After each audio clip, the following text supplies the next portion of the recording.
আসসালামু আলাইকুম রহমতুল্লাহ। সারা বছরেই বিভিন্ন দেশ থেকে মানুষ উমরা করতে আসে, আমাদের বাংলাদেশ থেকে আসে, বিভিন্ন দেশ থেকে আসে। অনেকে উমরার সম্পূর্ণ নিয়ম জানে, আবার যারা নতুন আমার মতো তারা অনেকে নিয়ম জানে না। সেজন্য অনেকের যাতে সুবিধা হয় কিছু নমুনা তুলে ধরলাম সবার মাঝে। ভিডিওটা দেখলে মোটামুটি একটা নমুনা আপনারা বুঝতে পারবেন। আমি চেষ্টা করব উমরা প্রথম থেকে শেষ পর্যন্ত আপনারা কিভাবে পালন করবেন তা তুলে ধরার জন্য। আপনারা যে যেখান থেকে উমরা করতে আসেন, উমরা করতে আসার আগেই আপনাদের হেরাম পোশাক পরে নিতে হবে। মেয়েদের যে পোশাক পরা থাকে ওইটাই হেরাম, আর ছেলেদের জন্য আলাদা হেরাম পোশাক আছে, সেটা পরে নেওয়া লাগবে। অবশ্যই সেই হেরামটি আপনারা মিকাত অতিক্রম করার আগেই পরতে হবে। মক্কা শরীফের চতুর্দিকে মিকাত রয়েছে, সেই মিকাত অতিক্রম করার আগে অবশ্যই আপনাদের হেরাম পোশাক পরে নিয়ত করে নিতে হবে। বর্তমানে আমি আছি ৭৯ নাম্বার গেটে, আর বর্তমানে এই গেট দিয়েই উমরার যাত্রীদেরকে প্রবেশ করানো হচ্ছে, আর আমিও এই গেট দিয়ে প্রবেশ করব। বাইতুল্লাহে প্রবেশ করার ক্ষেত্রে আল হারামের ভিতরে প্রবেশ করলেই পিলারের ফাঁকে ফাঁকে আপনারা আল্লাহর ঘর দেখতে পাবেন, কাবা শরীফ দেখতে পাবেন। পিলারের ফাঁকে ফাঁকে কাবা শরীফ দেখবেন। ওই সময়ে দোয়া কবুলের সময়, ওই সময় মনে মনে দোয়া করবেন। গেট দিয়ে প্রবেশ করার সময় অবশ্যই জুতা খুলে নেবেন। সুবহান আল্লাহ, দেখতে পাচ্ছেন আল্লাহর ঘর মসজিদুল হারাম আমাদের সামনে। এই মুহূর্তটাও দোয়া কবুলের সময়। আপনারা অবশ্যই চোখ দিয়ে দেখার সাথে সাথে দোয়া করবেন, ইনশাল্লাহ আল্লাহ পাক সকল দোয়া কবুল করবেন। আর উমরা করার সময় তাওয়াফ যখন করবেন তখন অবশ্যই আপনাদের ডান হাত খালি রাখা লাগবে। আর কিভাবে খালি রাখবেন ভিডিওতে অবশ্যই আপনারা দেখেছেন। তবে অনেকেই আমরা যারা দেশে থাকি তারা জানি না যে আল্লাহর ঘর, হ্যাঁ, এটারে যে মসজিদুল হারাম বলা হয়। মসজিদুল হারাম বলা হয় কেন সেটার কারণও আমরা অনেকে জানি না। ইনশাল্লাহ অন্য একটা ভিডিওতে এর কারণটা আমি তুলে ধরবো। তাওয়াফ শুরু করার আগে অবশ্যই আপনারা হেরামের চারপাশ দেখে নেবেন। সেখানে 4টি কোণা আছে। 4টি কোণার মধ্যে একটি কোণা হজরে আসওয়াদের কোণা, আর সেই কোণাতে আপনার সবুজ বাতি দেওয়া আছে। সবুজ বাতি বরাবর কোণা থেকে আপনারা তাওয়াফ শুরু করবেন 7 বার। নিয়ত করবেন বিসমিল্লাহি আল্লাহু আকবার ওয়ালিল্লাহিল হাম। দোয়া পড়বেন এবং হজরে আসওয়াদ বরাবর হাত দিয়ে ইশারা করবেন। ইশারা করে চুমু খেয়ে তওয়াফ শুরু করবেন। আর নিয়ত করে নেবেন, আল্লাহ, আমি উমরার তওয়াফ শুরু করতেছি, আল্লাহ তুমি সহজ করে দাও, আল্লাহ তুমি কবুল করে নাও। কাবা শরীফ থাকবে আপনাদের বাঁ দিকে। দোয়া পড়বেন আর চক্কর দেওয়া শুরু করে দিবেন। প্রথম 3টি চক্কর দিবেন বাহাদুরের মতো, আর পরের 4টা চক্কর দিবেন স্বাভাবিকভাবে। আর এই 7টি চক্কর দেওয়ার সময় আপনারা কেউ কাবাঘরের দিকে তাকাবেন না, কারণ তখন আদবের বরখেলাপ হয়। তবে আপনি নিচের দিকে চাইতে পারেন, উপরের দিকে চাইতে পারেন। এই সময় শুধু দোয়া করবেন, শুধু দোয়া করবেন আল্লাহর কাছে, আপনার ইচ্ছা মতো যা ইচ্ছা সব চেয়ে নেবেন।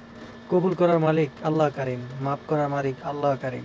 অবশ্যই আপনারা দোয়া করবেন এবং কান্না করবেন, আল্লাহর কাছে মাপ চাইবেন। আপনাদের কি দরকার সব কিছু চেয়ে নেবেন আল্লাহর কাছে। ওই সময় সকল দোয়া কবুলের সময়। তাওয়াফ শেষে মাকানে ইব্রাহিমের সামনে 2 রাকাত নামাজ পড়বেন। আপনারা দেখতে পাচ্ছেন জান্নাতি পাথর, এটাকে মাকামে ইব্রাহিম বলা হয়। এটা জান্নাতি পাথর। তওয়াফ শেষ হলে সবাই এখানেই 2 রাকাত নামাজ পড়ে। আপনাদেরকে এখন আমি দেখাবো যে যাদের তাওয়াফ শেষ তারা 2 রাকাত করে নামাজ পড়ে যে কোনো জায়গায় দাঁড়িয়ে দাঁড়িয়ে। এই যে সবাই নামাজ পড়তেছে, তাদের তাওয়াফ শেষ, তারা নামাজ পড়তেছে। নামাজ আদায় শেষ হলে পাশেই দেখবেন টু মাসা লেখা আছে। যেদিকে টু মাসা লেখা দেখবেন আপনারা ওই দিকেই চলে যাবেন। ওই পথটা গেছে সাপা পাহাড়ের দিকে।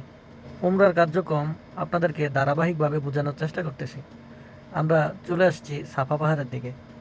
দেখুন, এখন কাজ হচ্ছে জমজমের পানি পান করা। জমজমের পানি পান করা সুন্নাহ। আমরা সকলেই তো জমজমের পানি পান করতে চাই, নিয়ে যেতে চাই দেশে। তবে জমজমের পানি অবশ্যই হেরামের দিকে তাকিয়ে, মক্কা শরীফের দিকে তাকাইয়া দাঁড়িয়ে পান করবেন। ওই সময় দোয়া কবুলের সময়। পাশেই দেখুন অনেকেই পানি পান করতেছে জমজমের। যাদের তওয়াফ শেষ তারা সবাই এখানে দাঁড়িয়ে পানি পান করে কাবা শরীফের দিকে তাকিয়ে। এখন আমরা চলে যাব টু মাসা। এখন আমরা চলে যাব সাপা পাহাড়ের দিকে। আপনারা আশেপাশে সাইনবোর্ডগুলো দেখলে আপনাদের সহজ হবে। আপনারা সাফাতে আসলে আপনারা কাবা শরীফ দেখতে পাবেন।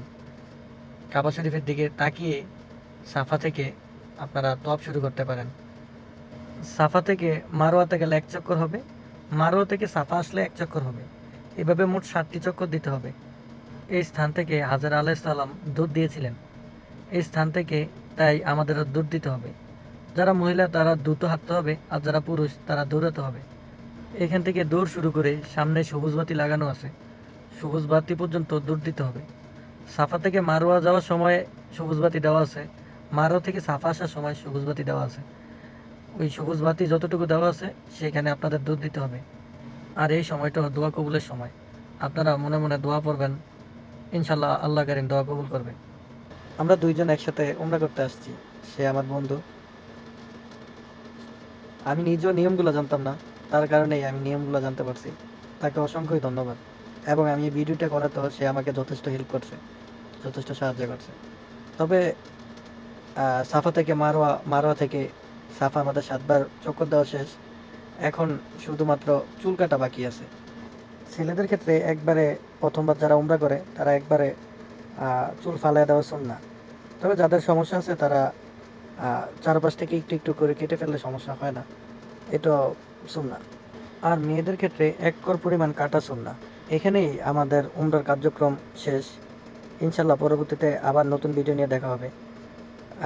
উমরার জাস্ট অভিজ্ঞতা আপনাদের কাছে শেয়ার করলাম। সবাই ভালো থাকবেন, সুস্থ থাকবেন।